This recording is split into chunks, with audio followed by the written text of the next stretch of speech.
এখন আমরা শুরু করব জীবন বীমার প্রকারভেদ, অর্থাৎ জীবন বীমা কত প্রকার হতে পারে আমরা মূলত এখন সেগুলো নিয়ে আলোচনা করব।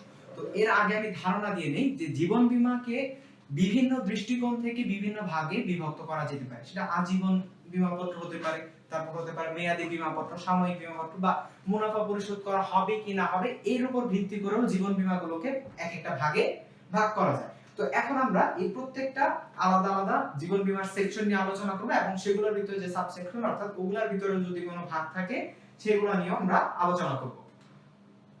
তো প্রথমত দেখেন, জীবন বীমার প্রকারভেদের মধ্যে আমাদের কাছে প্রথম আছে মেয়াদের ভিত্তিতে জীবন বীমা। ওকে, মেয়াদের ভিত্তিতে জীবন বীমা বলতে জীবন বীমার মেয়াদটা আসলে কতটুকু পর্যন্ত হবে সেটার উপর ডিপেন্ড করে জীবন বীমাকে কয়েকটা ভাগে ভাগ করা যায়। তো মেয়াদের ভিত্তিতে জীবন বীমাতে প্রথম আছে হচ্ছে আজীবন মেয়াদী বীমাপত্র। ঠিক আছে, মানে হচ্ছে আজীবন মেয়াদী জীবন বীমাপত্র। তো আজীবন মেয়াদী বলতে কি বোঝায়, অর্থাৎ যিনি বীমা করতেছেন সেই বীমা গ্রহীতা ব্যক্তি, সেই বীমা গ্রহীতা ব্যক্তি যত বছর পর্যন্ত বেঁচে থাকবেন তত বছর পর্যন্ত বীমা দাবির অর্থ পরিশোধ করা হবে না। একমাত্র তিনি মারা গেলেই কেবল বীমা দাবির অর্থ পরিশোধ করা হবে। ঠিক আছে, তার মানে হচ্ছে যিনি বীমা গ্রহীতা তিনি কোনো কালেই তিনি বেঁচে থাকাকালীন সময়ে বীমা দাবির অর্থ আদায় করতে পারবেন না। একমাত্র তার মৃত্যুর পরবর্তীতে তার মনোনীত ব্যক্তি অথবা আইনানুগ উত্তরাধিকারীকে এই আজীবন বীমাপত্রের যে বীমা দাবির অর্থটা সেটা পরিশোধ করা হবে। তো এই আজীবন মেয়াদী জীবন বীমা পত্রকে বিভিন্ন ভাগে ভাগ করা যায়, আমরা এখন সেগুলো দেখব। প্রথম আছে হচ্ছে একক কিস্তি প্রিমিয়াম। একক কিস্তি প্রিমিয়াম আজীবন বীমা পত্র। ঠিক আছে, মানে হচ্ছে আজ এই জীবন বীমা পত্রেরই মেয়াদী আজীবন বীমা পত্রের একটা টাইপ হচ্ছে একক কিস্তি প্রিমিয়াম। তো একক কিস্তি প্রিমিয়ামের এই একক কথাটা দ্বারা আমরা বুঝতে পারি যে এই বীমা পত্রের যে প্রিমিয়ামটা দেয়া হয় সেটা শুধুমাত্র একবার দেয়া হয়। মানে হচ্ছে এই যে আজকের দিনে প্রিমিয়ামের টাকাটা পরিশোধ করলাম একদম মেয়াদ শেষে। ঠিক আছে, মানে হচ্ছে বীমাকারী যত বছর বেঁচে থাকেন, এখন বীমাকারী যদি 50 বছর বেঁচে থাকেন তাহলে 50 বছর পর বীমা দাবির অর্থ পরিশোধ করা হবে। ঠিক আছে, আবার যিনি বীমা গ্রহীতা তিনি যদি 30 বছর বেঁচে থাকেন তাহলে 30 বছরে সে বীমা দাবির অর্থ পরিশোধ করা হবে। তিনি যদি 80 বছর বাঁচেন তাহলে 80 বছরে যে তার বীমা দাবির অর্থ পরিশোধ করা হবে। মানে হচ্ছে মোট কথা যে এই বীমা পত্রের একক কিস্তি প্রিমিয়াম আজীবন বীমা পত্রের প্রিমিয়াম শুধুমাত্র একবার প্রদান করা হয়, একবারই প্রদান করা হয় এবং সেটা বীমা পত্রের মেয়াদকালীন সময়ে আর কখনো সেটা প্রিমিয়াম প্রদান করা হয় না। ওকে, তো মূলত যেহেতু একবার প্রদান করা হয় এবং মেয়াদ শেষে সমুদয় অর্থ একসাথে আবার ফেরত দেওয়া হয়, এইজন্য এটাকে কি বলা হয়, একক কিস্তি। মানে হচ্ছে এটা কিস্তিটা বা এটা নগদ প্রবাহটা হচ্ছে মাত্র একবার। তো এই ধরনের একক কিস্তি বীমা পত্রের প্রিমিয়াম সাধারণত অত্যন্ত বেশি হয়ে থাকে। যেহেতু একবার প্রিমিয়াম দিতেছে এজন্য বীমা কোম্পানিগুলো অনেক বেশি প্রিমিয়াম গ্রহণ করে থাকে। তাই আমাদের দেশে এই একক কিস্তি প্রিমিয়াম আজীবন বীমা পত্রটি অত বেশি জনপ্রিয় নয় বা এর প্রচলন নেই বললে চলে অ্যাকচুয়ালি। তারপর হচ্ছে অবিরাম কিস্তি প্রিমিয়াম আজীবন বীমা পত্র। ঠিক আছে, তাহলে অবিরাম কিস্তি বলতে কি বোঝাচ্ছে? অবিরাম কিস্তি বলতে বোঝাচ্ছে হচ্ছে যে এই বীমা পত্রের কিস্তিটা সব সময় চলতেই থাকবে। ঠিক আছে, অর্থাৎ এই বীমা পত্রের যে প্রিমিয়ামটা সেই প্রিমিয়ামটা বীমা গ্রহীতা তার মৃত্যুর আগ পর্যন্ত এটার কিস্তিটা সব সময় দিয়েই যাবেন তিনি। ঠিক আছে, তো ধরেন এই যে সিম এরকম টাইমলাইন। ওকে, আজকে প্রিমিয়াম দিলেন অর্থাৎ উনি যত বছর বাঁচবেন, ঠিক আছে, উনি যদি 80 বছর বাঁচেন তাহলে 80 বছর পর্যন্ত কি দিতে হবে, প্রিমিয়াম দিতে হবে। ঠিক আছে, 80 বছর পর্যন্ত প্রত্যেক বছর সমান কিস্তিতে প্রিমিয়াম দিতে হবে। ঠিক আছে, মানে হচ্ছে এটা অবিরাম কন্টিনিউয়াসলি এই প্রিমিয়াম পরিশোধ করে যেতে হবে যতদিন বীমা গ্রহীতা বেঁচে থাকবেন। যখন বীমা গ্রহীতা মারা যাবেন তখন তাকে এই প্রিমিয়ামের যে অর্থটা এটা সহ সমুদায় বীমা পত্রের বীমা দাবির অর্থটা ফেরত প্রদান করা হবে। ঠিক আছে, তো এটা যেহেতু অবিরাম কিস্তি, কোন বীমা গ্রহীতা যদি অনেক বছর বেঁচে থাকে তাহলে দেখা যায় যে ওই প্রিমিয়ামের টাকাগুলো যোগ করলে সেটার যোগফল বীমা দাবির যে অর্থটা অর্থাৎ বীমা পত্রের যে মূল্যটা মেয়াদ পূর্তি মূল্য সেটার থেকেও প্রিমিয়ামের মূল্য বেশি হয়ে যায়। ওকে, তো এই জন্য মূলত এই ধরনের বীমা পত্রটা আমাদের দেশে অত বেশি প্রচলিত নয়। তাহলে এটা গেল অবিরাম কিস্তি প্রিমিয়াম আজীবন বীমা পত্র। এরপর হচ্ছে সীমিত কিস্তি প্রিমিয়াম বীমা পত্র। তো সীমিত কিস্তি কি? সীমিত কিস্তি হচ্ছে এবার যে বীমা পত্রের কিস্তির পরিমাণটা থাকবে সমান সংখ্যক, অর্থাৎ নির্দিষ্ট সময় পর পর সমান সংখ্যক কিস্তি দিতে হবে এবং সেটা একটা নির্দিষ্ট সময় পর্যন্ত। অর্থাৎ এই বীমা পত্রের যে কিস্তিটা, এই বিমাপত্রের যে প্রিমিয়ামটা, এই প্রিমিয়ামটা একটা নির্দিষ্ট সময় পর্যন্ত প্রদান করতে হবে, ঠিক আছে? একটা নির্দিষ্ট সময় পর্যন্ত প্রদান করবে, প্রদান করার পর বীমা গ্রহীতা আর কিস্তি এই প্রিমিয়ামের অর্থটা বা প্রিমিয়ামের কিস্তি এটা পরিশোধ করবে না, ঠিক আছে? কিন্তু এটার যে বীমা দাবির অর্থটা, বীমা দাবির অর্থ কিন্তু আবার যিনি বীমা গ্রহীতা তিনি মারা যাওয়ার পরেই পাবেন, ঠিক আছে? এমন না যে প্রিমিয়ামের টাকা জমা দেওয়ার সময় শেষ বা মেয়াদ শেষ এরপরে সাথে সাথে বীমা দাবির অর্থ প্রদান করে দেওয়া হবে, ব্যাপারটা এমন না। বীমা দাবির অর্থ পরিশোধকালে আবার সেটা এই সেম থাকে, যে আজীবন বীমা পত্র, অর্থাৎ উনি যতদিন বেঁচে থাকবেন ততদিনে এই বীমা দাবির অর্থ কখনোই পরিশোধ করা হবে না। তাহলে সীমিত কিস্তি প্রিমিয়াম আজীবন বীমা পত্র হচ্ছে এমন যে এটা একটা নির্দিষ্ট সময় পর পর প্রিমিয়ামটা প্রদান করা হবে। যেমন ধরেন আজকের দিনে একটা প্রিমিয়াম দিলেন, 1 বছর পরে আবার প্রিমিয়াম দিলেন, 2 বছর পরে আবার প্রিমিয়াম দিলেন। একটা নির্দিষ্ট সময় পর পর কি হচ্ছে, একটা নির্দিষ্ট সময় পর পর এই প্রিমিয়ামের অর্থটা প্রদান করতে হচ্ছে। যেমন আমরা এখানে উদাহরণস্বরূপ দেখাচ্ছি, প্রত্যেক বছরের শেষে প্রিমিয়ামের টাকাটা পরিশোধ করতে হচ্ছে। তাহলে এটা হচ্ছে সীমিত কিস্তি, এবং এই কিস্তি মানে এই প্রিমিয়াম দেওয়ার কিস্তিটা, প্রিমিয়াম যেটা চলবে এটা একটা নির্দিষ্ট সময় পর্যন্ত চলবে, ঠিক আছে? যেমন বীমা চুক্তিতে বলা থাকতে পারে যে এরকম প্রিমিয়াম 20 বছর পর্যন্ত দিয়ে যেতে হবে, ঠিক আছে? তার মানে হচ্ছে এরকম 20 বছর পর্যন্ত প্রিমিয়ামের টাকাটা কি করতে হবে, পরিশোধ করতে হবে। 20 বছর পরে আর তাকে প্রিমিয়ামের টাকাটা পরিশোধ করতে হবে না, পরবর্তীতে তিনি মারা গেলে তার মনোনীত ব্যক্তি অথবা উত্তরাধিকারীকে এই বীমা দাবির অর্থটা পরিশোধ করা হবে। তবে এটা গেল হচ্ছে সমকিস্তি প্রিমিয়াম বীমাপত্র, আজীবন বীমাপত্র। সর্বশেষ হচ্ছে রূপান্তরযোগ্য আজীবন বীমাপত্র। রূপান্তরযোগ্য আজীবন বীমাপত্র হচ্ছে যে আজীবন বীমাপত্রকে মূলত মেয়াদি বীমাপত্রে রূপান্তর করা যায়। ওকে, রূপান্তরযোগ্য আজীবন বীমাপত্র মানে হচ্ছে এটা যে আজীবন বীমাপত্র, আজীবন বীমাপত্রের টাইপটা আমরা কি করেছিলাম, যে বীমা দাবির অর্থ তখনই পরিশোধ করা হবে যখন বীমা গ্রহীতা মারা যাবেন, ঠিক আছে? উনি মারা গেলে শুধুমাত্র বীমা দাবির অর্থ পরিশোধ করা হবে। তাহলে রূপান্তরযোগ্য আজীবন বীমাপত্র হচ্ছে এই যে টাইপটা আজীবন, অর্থাৎ আজীবন ধরে বীমাটা চলতে থাকবে, এটাকে মূলত চেঞ্জ করা যাবে, চেঞ্জ করে একটা নির্দিষ্ট সময়ের মধ্যে নিয়ে আসা যাবে। অর্থাৎ বীমাপত্রটা তখন মেয়াদি হয়ে যাবে, একটা নির্দিষ্ট মেয়াদের পরে বীমা দাবির অর্থটা ফেরত দিয়ে দেওয়া হবে। তখন যদি বীমা গ্রহীতা বেঁচে থাকেন তাহলে উনি বীমা দাবির অর্থটা করতে পারবেন, ভোগ করতে পারবেন, ঠিক আছে? বা বীমা দাবির অর্থটা গ্রহণ করতে পারবেন। ওকে, তো তাহলে এটাই হচ্ছে কি রূপান্তরযোগ্য আজীবন বীমাপত্র। মূলত একটা আজীবন বীমাপত্র যদি 5 বছর পর্যন্ত কন্টিনিউয়াসলি চলতে থাকে, তাহলে সেই ক্ষেত্রে 5 বছর চলার পর কোন বীমা গ্রহীতা তার আজীবন বীমাপত্রকে মেয়াদি বীমাপত্র বা মেয়াদি জীবন বীমাপত্রে রূপান্তর করার জন্য আবেদন করতে পারে বীমা কোম্পানির কাছে। আর এই রূপান্তরযোগ্য আজীবন বীমাপত্রে যদি বীমা গ্রহীতা না চায় যে সে এই বীমাপত্রটাকে, আজীবন বীমাপত্রটাকে রূপান্তর করবে না, কনভার্ট করবে না মেয়াদি বীমাপত্রে, তাহলে সেই ক্ষেত্রেও কোনো সুবিধা নেই। তাহলে রূপান্তরযোগ্য বীমাপত্রের ক্ষেত্রে যদি বীমা গ্রহীতা 70 বছর পর্যন্ত টানা প্রিমিয়াম প্রদান করে যান, এই 70 বছরের পরে তাকে আর কোনো রূপ প্রিমিয়াম প্রদান করতে হয় না। অর্থাৎ তারপর থেকে বীমাটা ততদিন পর্যন্ত ওয়েট করে যে বীমা গ্রহীতা কখন মারা যাবে। বীমা গ্রহীতা মারা যাওয়ার পর বীমা গ্রহীতার যিনি মনোনীত ব্যক্তি বা উত্তরাধিকারী থাকবেন তাকে বীমা দাবির অর্থটা পরিশোধ করে দেওয়া হবে। ওকে, তাহলে এই ছিল হচ্ছে আজীবন বীমাপত্র, অর্থাৎ যে বীমাপত্রগুলো কি হবে, বীমা গ্রহীতার মৃত্যুর পূর্ব পর্যন্ত চলতে থাকবে। বীমা গ্রহীতা যখন মারা যাবে তখন এই বীমা পত্রগুলো কি হবে, ম্যাচিউর হবে, এবং বীমা দাবির অর্থটা শুধুমাত্র কে পাবে, বীমা গ্রহীতার মনোনীত ব্যক্তি অথবা তার আইনানুগ উত্তরাধিকারী। ওকে, তাহলে এই হলো মেয়াদের ভিত্তিতে জীবন বীমার প্রথম টাইপটা আজীবন বীমাপত্র। এরপর আমরা দেখব মেয়াদি বীমাপত্র। ওকে, মেয়াদি বীমাপত্র কি? মেয়াদি বীমাপত্র হচ্ছে যে বীমাগুলোর অ্যাকচুয়ালি মেয়াদ থাকে, একটা নির্দিষ্ট মেয়াদ থাকে, সেই নির্দিষ্ট মেয়াদ পর্যন্ত বীমা গ্রহীতা প্রিমিয়াম প্রদান করে যান, এবং এই মেয়াদের মধ্যে যদি বীমা গ্রহীতার মৃত্যু হয় তাহলে তাকে বীমা দাবির অর্থ পরিশোধ করা হবে। আবার যদি মেয়াদ পর্যন্ত বীমা গ্রহীতা বেঁচে থাকেন তাহলে মেয়াদ শেষ হলে বীমা গ্রহীতাকে বীমা দাবির অর্থ পরিশোধ করা হবে। অর্থাৎ মেয়াদি বীমাপত্রের ক্ষেত্রে কন্ডিশন হচ্ছে দুইটা, সে যদি মেয়াদের পূর্বে মারা যায় তখন বীমা দাবির অর্থ পরিশোধ করা হবে, আর মেয়াদের পূর্বে মারা না গেলে একমাত্র মেয়াদ পূর্তি হলে তখন বীমা দাবির অর্থ পরিশোধ করা হবে। তো এই মেয়াদি বীমাপত্রের মধ্যে আরো কিছু ধরনের বীমার ধরন রয়েছে, যেমন বিশুদ্ধ মেয়াদি বীমাপত্র, সাধারণ মেয়াদি, দ্বিগুণ সুবিধা, তারপর যৌথ জীবন নির্দিষ্ট মেয়াদি এবং শিক্ষাবৃত্তি বীমাপত্র, আর সর্বশেষ হচ্ছে বহুমুখী উদ্দেশ্য সম্পন্ন বীমাপত্র। এখন আমরা এই প্রত্যেকটা টাইপ নিয়ে একটা একটা করে আলোচনা করব।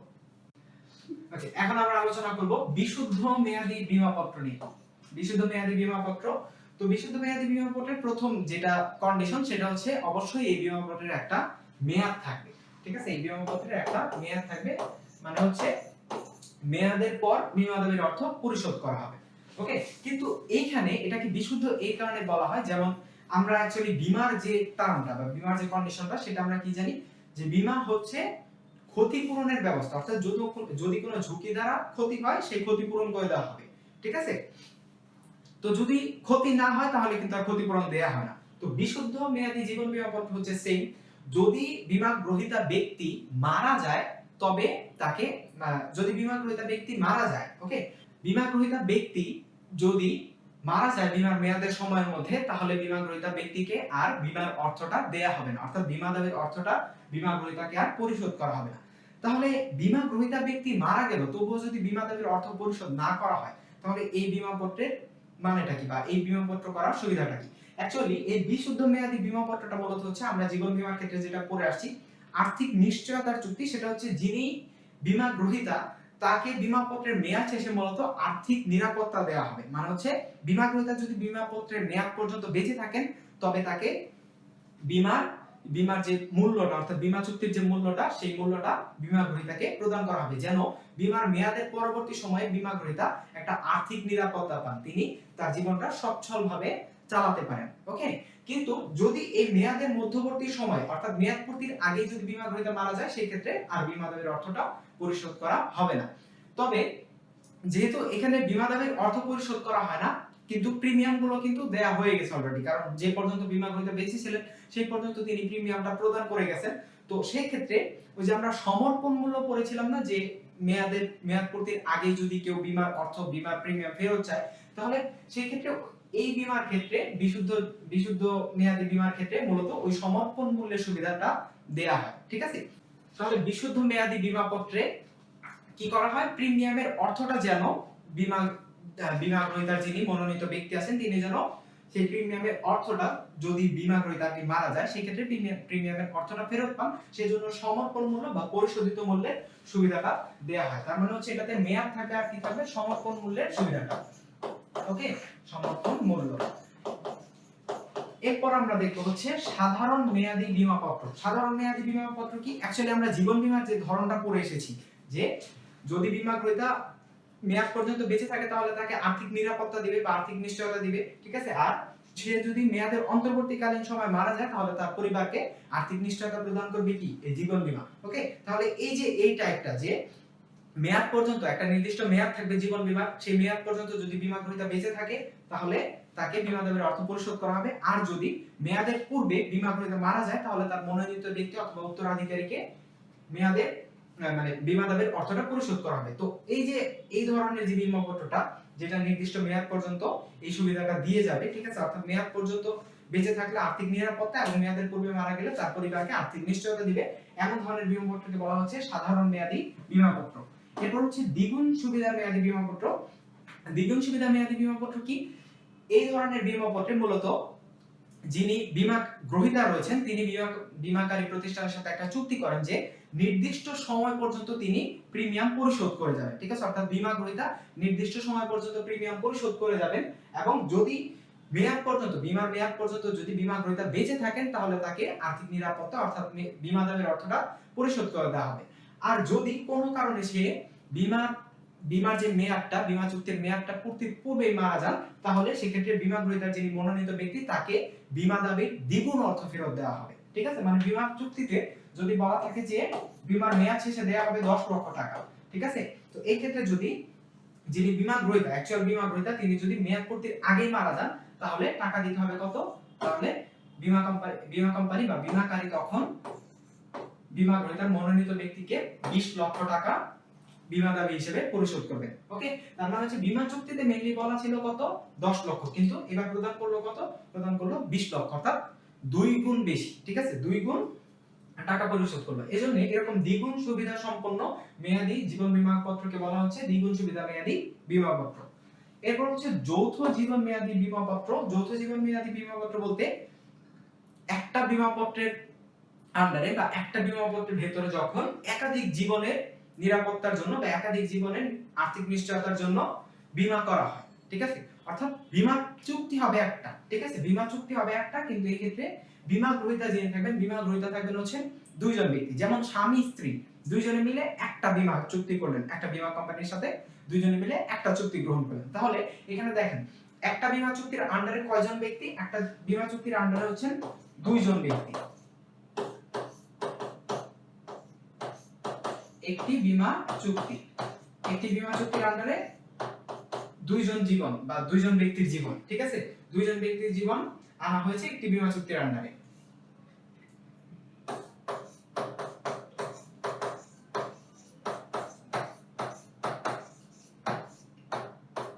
তো এই যে একটা বীমা চুক্তির আন্ডারে যখন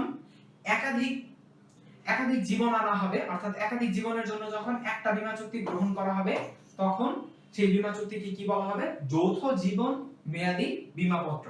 তো এই যৌথ জীবন মেয়াদী বীমাপত্রে মূলত দুইজনের জীবনের উপরে বীমা করা হয়। এখান থেকে দুইজন ব্যক্তির মধ্যে থেকে যদি একজন ব্যক্তিও মেয়াদের পূর্বে, অর্থাৎ বীমা চুক্তির যে মেয়াদটা, সেই মেয়াদ পূর্তির পূর্বে মারা যায়, তাহলে সাথে সাথে কি করা হয়? বীমা দাবির অর্থটা পরিশোধ করে দিতে হয়, ঠিক আছে। অর্থাৎ সেই ক্ষেত্রে আর করতে হয় না, বীমা দাবির যে টাকাটা এটার জন্য অপেক্ষা করতে হয় না। আর এই যৌথ জীবন মেয়াদী বীমাপত্রের ক্ষেত্রে যেহেতু একজন বীমা গ্রহীতা ব্যক্তি যদি মারা যায়, তাহলে সাথে সাথে বীমা দাবির অর্থ পরিশোধ করে দেওয়া হয়। এইজন্য একজন বীমা গ্রহীতা ব্যক্তিও যদি, অর্থাৎ দুইটা জীবনের মধ্যে বা একাধিক জীবনের মধ্যে যদি একজন ব্যক্তিও মারা যায়, তাহলে বীমা দাবির অর্থ তখন পাওয়া যায় এবং তখন থেকে আর প্রিমিয়ামের টাকাও কি করতে হয় না? পরিশোধ করতে হয় না। ওকে। আর যদি দুইজন বেঁচে থাকে, দুইজন মানে যতজনের জন্য বীমা করা হয়েছে তাদের সবাই যদি মেয়াদ পর্যন্ত বেঁচে থাকেন, তার মানে একমাত্র মেয়াদের পরে বীমা দাবির অর্থটা পরিশোধ করা হবে। তাহলে যৌথ জীবন মেয়াদী বীমাপত্র কি? একটা বীমা চুক্তির আন্ডারে যখন একাধিক জীবনের জন্য বীমা করা হয়, সেটাই কি মূলত? সেটাই হচ্ছে যৌথ জীবন মেয়াদী বীমাপত্র। এবং এই বীমাপত্রগুলোতে যদি একজন ব্যক্তির মৃত্যু হয়, সাথে সাথে বীমা দাবির অর্থ পরিশোধ করে দিতে হয়। এরপর হচ্ছে নির্দিষ্ট মেয়াদী বীমাপত্র। নির্দিষ্ট মেয়াদী বীমাপত্র কি? নির্দিষ্ট মেয়াদী বীমাপত্র হচ্ছে এই ধরনের বীমাপত্রে একটা নির্দিষ্ট মেয়াদ থাকবে, একমাত্র মেয়াদের পরেই বীমা দাবির অর্থ পরিশোধ করা হবে। এখন বলা যেতে পারে এগুলো তো সবই মেয়াদী বীমাপত্র, এর মধ্যে আবার নির্দিষ্ট মেয়াদী বীমাপত্র কোনটা? নির্দিষ্ট মেয়াদী বীমাপত্র বলা যেতে পারে একটা বীমার মেয়াদ আছে হচ্ছে 10 বছর, অর্থাৎ 10 বছর পরে বীমার টাকাটা পরিশোধ করা হবে, বীমা দাবি পরিশোধ করা হবে। হ্যাঁ, এখন এই 10 বছরের আগে যদি কোনো কারণে বীমা গ্রহীতা মারা যায়, আমরা জানি যে বীমা গ্রহীতা যদি বীমা চুক্তির যে মেয়াদ সেটার আগে মারা যায়, তাহলে বীমা দাবির অর্থ পরিশোধ করা হয়। কিন্তু এই নির্দিষ্ট মেয়াদী বীমাপত্রের ক্ষেত্রে যদি বীমা চুক্তির মেয়াদের আগেই বীমা গ্রহীতার মৃত্যু হয়, তখনও কিন্তু বীমা দাবির টাকাটা কোনোভাবেই পরিশোধ করা হয় না। একমাত্র তখনই পরিশোধ করা হয় যখন বীমা চুক্তির মেয়াদটা পূর্ণ হবে, অর্থাৎ 10 বছর পূর্ণ হবে, তখনই শুধুমাত্র বীমা চুক্তির অর্থটা বা বীমা দাবির অর্থটা পরিশোধ করা হবে। তাহলে এই ক্ষেত্রে সুবিধাটা কি? এই ক্ষেত্রে সুবিধা হচ্ছে ওই যে ব্যক্তি মারা গেলেন, তিনি মারা যাওয়ার পর থেকে আর কোনো প্রিমিয়াম প্রদান করতে হবে না। অর্থাৎ এই নির্দিষ্ট মেয়াদী বীমাপত্রের ক্ষেত্রে যে বীমা চুক্তিটা থাকবে, এক্ষেত্রে যদি বীমা গ্রহীতা মারা যায়, তাহলে বীমা গ্রহীতা মারা যাওয়ার পর থেকে আর কোনো বীমা প্রিমিয়াম প্রদান করতে হবে না। জাস্ট মেয়াদ শেষে কি হবে? মেয়াদ শেষে বীমা দাবির অর্থটা পাওয়া যাবে। আর এই ক্ষেত্রে যারা এই বীমা দাবির বা বীমা চুক্তির সুবিধাভোগী থাকবেন, অর্থাৎ মনোনীত ব্যক্তি বা উত্তরাধিকারী, তারা চাইলে এই মেয়াদ পূর্তির পূর্বে বীমাটাকে ব্যাংকে বা অন্য কোথাও বাট্টা করে বীমা দাবির অর্থ আদায় করতে পারে। ঠিক আছে, ওই যে যেমনি প্রাপ্য বিল বাট্টা করে অ্যাকচুয়ালি ওইভাবে বাট্টা করে তারা অর্থ আদায় করতে পারবে। এরপর হচ্ছে শিক্ষাবৃত্তি বীমাপত্র। শিক্ষাবৃত্তি বীমাপত্র কি? শিক্ষাবৃত্তি বীমাপত্র হচ্ছে মানুষজন যখন তাদের সন্তানের পড়াশোনার জন্য যদি আগে থেকে বীমা করে রাখে, তাহলে যে বীমাপত্রটা করা হয় সেটা হচ্ছে শিক্ষাবৃত্তি বীমাপত্র। অর্থাৎ সন্তানাদির শিক্ষা দীক্ষার জন্য, শিক্ষা শাস্ত্রে ব্যয় করার জন্য যে বীমা করা হয়, ঠিক আছে, সেই বীমাটাকে কি বলা হয়?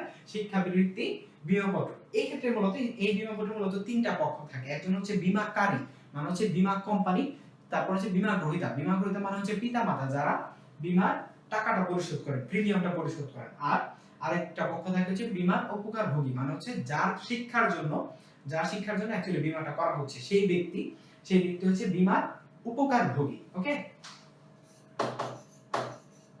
বীমার উপকারভোগী।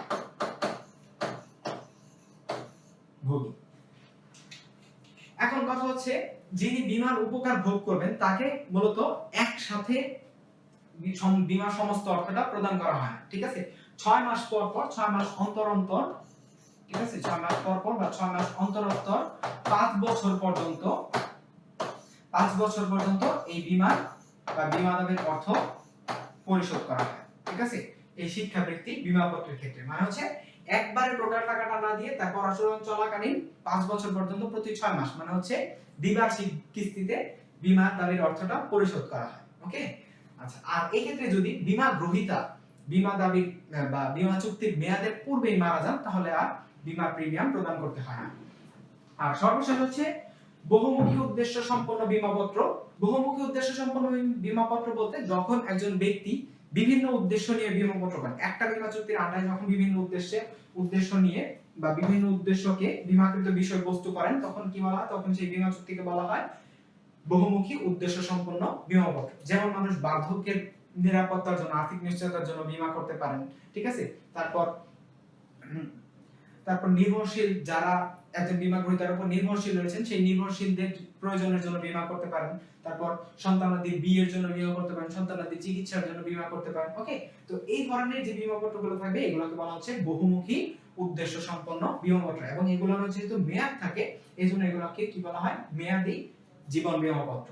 ওকে, এখানে আরেকটা কথা বলার আছে, সেটা হচ্ছে এই দ্বিগুণ সুবিধা মেয়াদি বীমাপত্রে এই মেয়াদি বীমাপত্রের মেয়াদটা মূলত 10 থেকে 40 বছর হয়ে থাকে।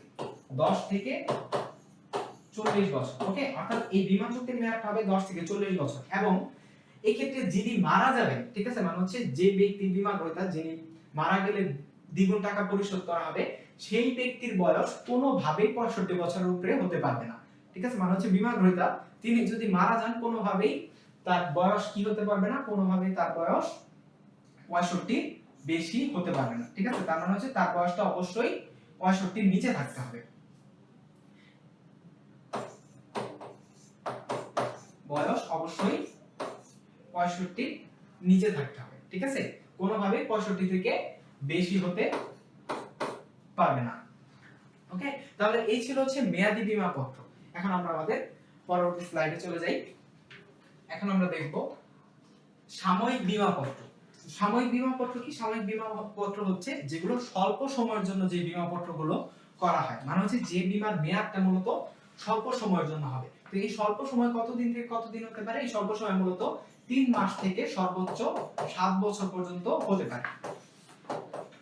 7 বছর, ঠিক আছে, 3 মাস থেকে সর্বোচ্চ 7 বছর পর্যন্ত এই সাময়িক বীমা পত্রের মেয়াদ হতে পারে।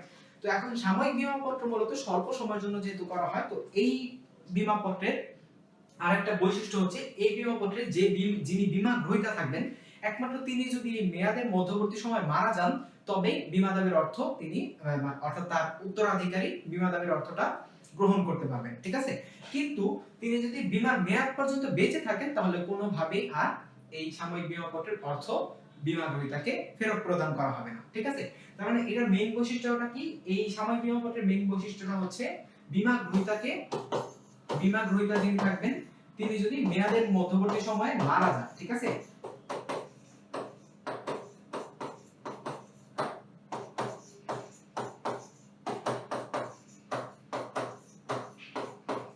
অর্থাৎ এটার আরেকটা বৈশিষ্ট্য হচ্ছে বীমা গ্রহীতাকে মারা যেতে হবে কখন? বীমা গ্রহীতাকে এই বীমা পত্রের মেয়াদের মধ্যবর্তী সময়ে মারা যেতে হবে। উনি যদি বীমার মধ্যবর্তী সময় মারা না যান তাহলে কোনোভাবে তাকে বীমা চুক্তির অর্থ বা বীমা দাবির অর্থ পরিশোধ করা হবে না। ওকে, তারপর বীমা গ্রহীতা যদি বীমার মেয়াদের অর্থাৎ বীমা চুক্তির মেয়াদের মধ্যবর্তী সময় মারা যান তাহলে তিনি মৃত্যুর পরে আর কোনো প্রকার প্রিমিয়াম প্রদান করতে হবে না। কিন্তু তিনি যদি বেঁচে থাকেন বীমার মেয়াদ পর্যন্ত তাহলে কিন্তু আবার তাকে বীমার অর্থটাও পরিশোধ করা হবে না। ঠিক আছে, আচ্ছা, এরপর হচ্ছে এই ধরনের বীমাপত্র সবসময় মুনাফা বিহীন হয়, অর্থাৎ এই ধরনের বীমাপত্র কখনোই মুনাফাযুক্ত হতে পারে না। তাহলে আর হচ্ছে এই সাময়িক বীমাপত্রের ক্ষেত্রে সবসময় বীমা প্রিমিয়াম কি হবে? সর্বনিম্ন হবে, অর্থাৎ অন্যান্য যত ধরনের বীমা রয়েছে সবগুলো বীমা চুক্তি থেকে এই বীমা চুক্তির ক্ষেত্রে বীমা প্রিমিয়াম সবচাইতে নিম্ন হবে। তো দেখি সাময়িক বীমাপত্রের মধ্যে 3 ধরনের সাময়িক বীমাপত্র হয়, সেটা হচ্ছে স্বল্পকালীন বা সরল সাময়িক বীমাপত্র। তো স্বল্পকালীন বা সরল সাময়িক বীমাপত্র কি? এই ধরনের বীমাপত্র হচ্ছে যে বীমা চুক্তিটা মূলত 2 বছরের জন্য করা হয় এবং এই 2 বছরের মধ্যে যদি বীমা গ্রহীতা মারা যায় তাহলে বীমা গ্রহীতার যিনি মনোনীত ব্যক্তি বা উত্তরাধিকারী রয়েছেন তিনি বীমা দাবির অর্থ আদায় করতে পারবেন। ওকে, আর এই স্বল্পকালীন বা সরল সাময়িক বীমা পত্রের ক্ষেত্রে অবশ্যই বীমা প্রিমিয়াম একক কিস্তিতে পরিশোধ করতে হয়, ঠিক আছে, একক কিস্তি,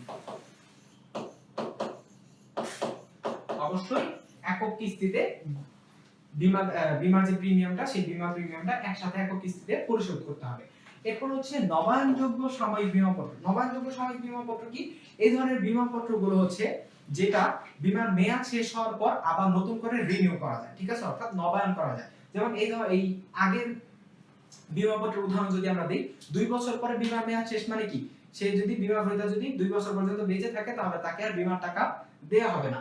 তো এই ক্ষেত্রে যদি বীমা গ্রহীতা চায় যে তিনি বীমাটাকে রিনিউ করবেন, অর্থাৎ টাকাটা একবার ছেড়ে না দিয়ে বীমাটা আর কিছুদিন আরো কয়েক বছরের জন্য রিনিউ করবেন, তাহলে তখন সেটা কি হয়ে যাবে, তখন সেটা নবায়নযোগ্য সাময়িক বীমা পত্র হয়ে যাবে। ওকে, তো নবায়নযোগ্য সাময়িক বীমা পত্রের ক্ষেত্রে নতুন করে আবার প্রিমিয়াম নির্ধারণ করা হয় এবং এই ক্ষেত্রে এই সরল সাময়িক বীমা পত্রের থেকে নবায়নযোগ্য সাময়িক বীমা পত্রের প্রিমিয়ামের পরিমাণটা একটু বেশি হতে পারে। এরপর হচ্ছে রূপান্তরযোগ্য বীমা পত্র, রূপান্তরযোগ্য সাময়িক বীমা পত্র। রূপান্তরযোগ্য সাময়িক বীমা পত্র কোনগুলো?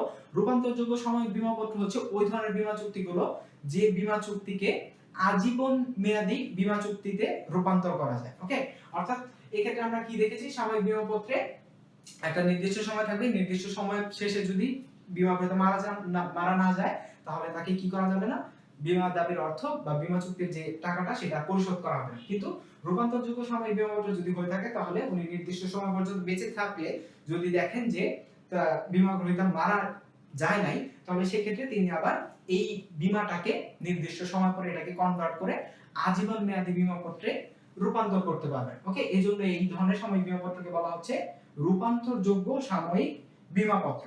আর রূপান্তরযোগ্য সাময়িক বীমা পত্রের ক্ষেত্রে অবশ্যই নতুন করে আবার প্রিমিয়ামের পরিমাণ নির্ধারণ করতে হয় এবং এটা সবসময়ই প্রিমিয়ামের পরিমাণটা কি হয়ে থাকে, এই সাময়িক বীমা পত্রের প্রিমিয়ামের পরিমাণ থেকে বেশি হয়ে থাকে। ওকে, তাহলে এই গেল আমাদের সাময়িক বীমা পত্রের ধরনগুলো। ওকে, আচ্ছা, এইখানে আরেকটা তথ্য দেওয়া আছে, সেটা হচ্ছে নবায়নযোগ্য সাময়িক বীমা পত্রের ক্ষেত্রে যিনি বীমা গ্রহীতা রয়েছেন তিনি তার 55 বছর বয়সে 55 বছর বয়সের আগ পর্যন্ত বা 55 বছর বয়সের আগে পর্যন্ত যতবার খুশি ততবার সাময়িক বীমা পত্রকে রিনিউ করতে পারবেন, ঠিক আছে, কিন্তু 55 বছর পার হয়ে গেলে তিনি আর সাময়িক বীমা পত্রকে কখনোই রিনিউ করতে বা নবায়ন করতে পারবেন না।